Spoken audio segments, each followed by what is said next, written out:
Искате ли да знаете паролата на всеки Wi-Fi във вашия обсек? Изгледайте това видео и ще придобиете тази невероятна сила.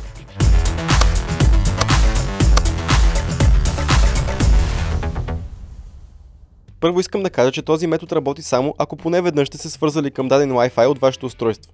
Този принцип може да ви бъде полезен, ако сте забравили паролата на Wi-Fi или пък искате да разберете паролата на такъв, към който сте били свързани преди това. Казвам това, за да не се заблуждавате, че може да разбиете паролата на всеки Wi-Fi, който си пожелаете и да няма хейт после като не се получи.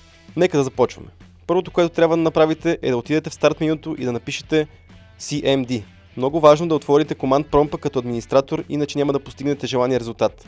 Това, което трябва да направите сега, е да введете ето тази команда. Ще я поставя и в описанието, за да може лесно да я копирате.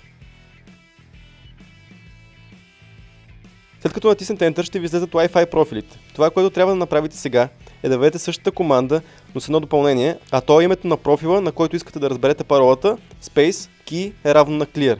Натиснете Enter и готово. Под Security Settings ще намерите паролата, която ви трябва.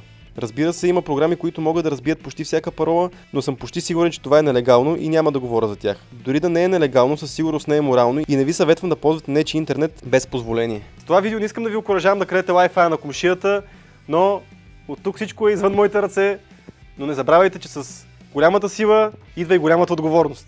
Ако с това видео съм ви помогнал да разбиете паролите на 5-6 Wi-Fi, дайте палец нагоре. Ако пък не сте успели или пък нещо не ви е харесало или не ви е било интересно, дайте палец надолу. Очаквам вашите въпроси, коментари, предложения за брак в Facebook страницата ми, както и в коментарите и на лични съобщения. Ще се видим следващата седмица, където ще си говорим за нещо много интересно. Още не знам за какво е, но със сигурност ще е интересно. Така че чао от мен!